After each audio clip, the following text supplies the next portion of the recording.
চন্দ্রকোনা বিধানসভার বিজেপি প্রার্থী সুকান্ত দলুইয়ের সমর্থনে বিজেপির রাজ্য সভাপতি সৌমিক ভট্টাচার্যের রোড শো। চন্দ্রকোনা বিধানসভায় বিজেপির প্রচারে সৌমিক ভট্টাচার্য তৃণমূলকে তীব্র কটাক্ষ। পশ্চিম মেদিনীপুর জেলার চন্দ্রকোনা বিধানসভায় বিজেপি প্রার্থী সুকান্ত দলুইয়ের সমর্থনে জোরদার প্রচারে নামল রাজ্য বিজেপি নেতৃত্ব। শুক্রবার ক্ষীরপাইয়ের ডাকবাংলো মোড় থেকে হালদার দিঘি মোড় পর্যন্ত রোড শো করেন পশ্চিমবঙ্গ বিজেপির সভাপতি সৌমিক ভট্টাচার্য।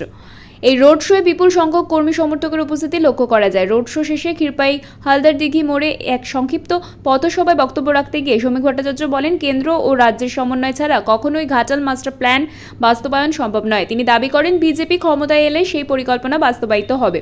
পাশাপাশি তিনি বলেন, তৃণমূলের সময় শেষ, বিজেপি আসছে এবং আসন্ন নির্বাচনকে ঐতিহাসিক বলেও উল্লেখ করেন। ঘাটাল মাস্টার প্ল্যান বিজেপিই করবে। মমতা বন্দ্যোপাধ্যায় রাজনীতিটা খুব ভালো বোঝেন, তিনি মাটির গন্ধ জানেন, তাই তিনি বুঝতে পেরেছেন তার সরকারটা চলে গেছে। পশ্চিম মেদিনীপুর জেলার চন্দ্রকোনা বিধানসভায় প্রচারে এসে এমনই মন্তব্য করেন বিজেপি রাজ্য সভাপতি সৌমিক ভট্টাচার্য। এদিনের সভা থেকে তৃণমূল কংগ্রেসকে একাধিক ইস্যুতে কটাক্ষ করেন বিজেপি রাজ্য সভাপতি। পাশাপাশি সবঙ্গে এক শিশুর হাতে বিজেপির পোস্টার ছেঁড়ার ঘটনা এবং সেই প্রসঙ্গে অভিষেক বন্দ্যোপাধ্যায়ের মন্তব্য নিয়েও প্রতিক্রিয়া দেন তিনি। আলু চাষিদের আত্মহত্যার জন্য দায়ী তৃণমূল কংগ্রেসের ভ্রান্ত নীতি। আগামী দিনে আলু চাষ বন্ধ হয়ে যাওয়ার আশঙ্কা তৈরি হয়েছে। 100 টাকা কেজি দরে আলু কিনে খেতে হতে পারে, যার জন্য দায়ী তৃণমূল কংগ্রেস।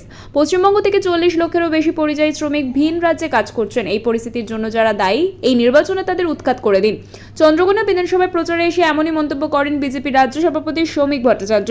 চন্দ্রকোনা বিধানসভা নির্বাচনের আগে এই রোড শো ঘিরে রাজনৈতিক উত্তাপ আরও বাড়ল বলে মনে করছে রাজনৈতিক মহল। তৃণমূল কংগ্রেস ক্ষমতা থেকে চলে গেছে। পৃথিবীর কোন শক্তি চতুর্থবারের জন্য তৃণমূল কংগ্রেসকে ক্ষমতায় ফিরিয়ে আনতে পারবে না।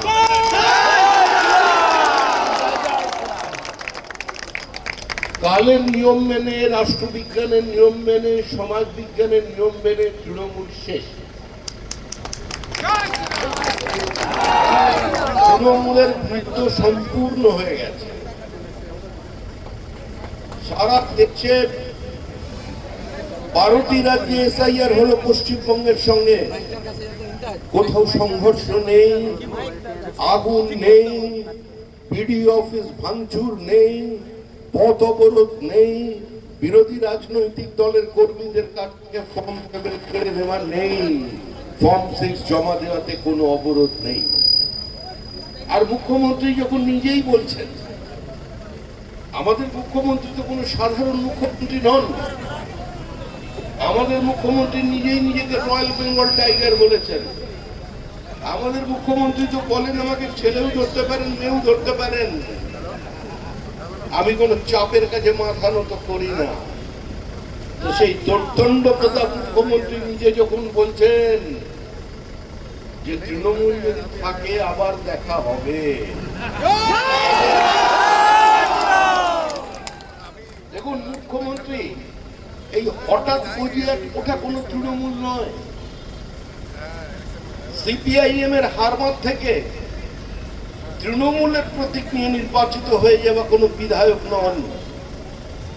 তিনি মাটি চেনেন, মাটির গন্ধ জানেন। তিনি এই বাংলার মাটিতে নিজের রক্ত ঝরিয়েছেন। তিনি এই মাটিকে অন্য যে কোনো রাজনৈতিক দলের কর্মী সাংবাদিকদের থেকে বেশি চেনেন। তিনি এও বলেছেন, যদি তৃণমূল না থাকে আমি বাঁচব না। কিন্তু আমরা মুখ্যমন্ত্রীর সুস্থ শরীর এবং দীর্ঘায়ু কামনা করি। আমরা বারবার বলছি, আমি তোমাকে চাই, আমরা তোমাকেই চাই। পাহাড় থেকে সাগর পর্যন্ত বিজেপি সরকারের বিরোধিতায় তোমাকে দেখতে চাই। কিন্তু কি করা যাবে, মন ভালো নেই, তৃণমূলের মন ভালো নেই। দীর্ঘ 15 বছরের নিরবিচ্ছিন্ন ক্ষমতা আরো অমৃত রস পান করে তৃণমূল কংগ্রেস কার্যত পশ্চিমবঙ্গকে একটা পৃথক রাষ্ট্র হিসেবে ভাবতে শুরু করেছিল। এই তৃণমূলকে যদি মানুষ রেখে দেয়, তাহলে পশ্চিমবঙ্গ অদূর ভবিষ্যতে আর একটা বাংলাদেশ হয়ে উঠবে। ওপার বাংলায় রবীন্দ্রনাথ আক্রান্ত, রবীন্দ্রনাথের বাড়ি ভেঙে গুঁড়ে দেওয়া হয়েছে, রবীন্দ্রনাথের মূর্তি ভেঙে দেওয়া হয়েছে, আর আমাদের পশ্চিমবঙ্গের মালদা জেলায় সেখানে রবীন্দ্রনাথের ছবিতে আগুন লাগিয়ে দেওয়া হয়েছে। মুর্শিদাবাদে একজন হিন্দু বিবাহিত নারী, তিনি পিএসএফ এর জওয়ানের গুলি চালান। আমি আপনার গুলিতে আমার বুককে ঝাঁঝরা করে দিতে চাই, কিন্তু অন্য কারোর হাতে আমার শরীরটাকে অপবিত্র হতে দেব না। এই পরিস্থিতি তৈরি হয়েছে পশ্চিমবঙ্গে। তারা জারি রেখে শুধু বিজেপি বলেই বিজেপি গণতান্ত্রিক পদ্ধতি ব্যবস্থা সংসদীয় রীতিনীতিতে আস্থা রাখে এবং নিজেদের বস্তু অবস্থানে স্থির দৃঢ় থাকে, সে কারণেই আজকে সরকারটা আছে। কিন্তু মিরাজ শাহর বাড়িতে আইটি রেড, এটা কিন্তু রাজনৈতিক গন্ধ পাচ্ছে শ্রমিক ভট্টাচার্য।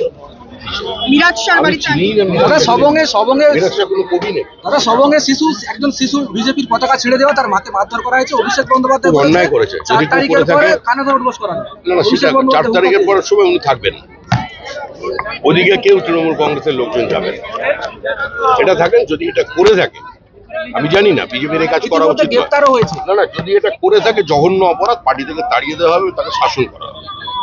এটা যদি করে থাকে, আমি জানি না করেছে কিনা, তাহলে এটা ঘৃণ্য জঘন্য অপরাধ, ওর শাস্তি হওয়া উচিত এবং ও যাতে পুরো শাস্তি পায় সেটা পার্টি দেখবে।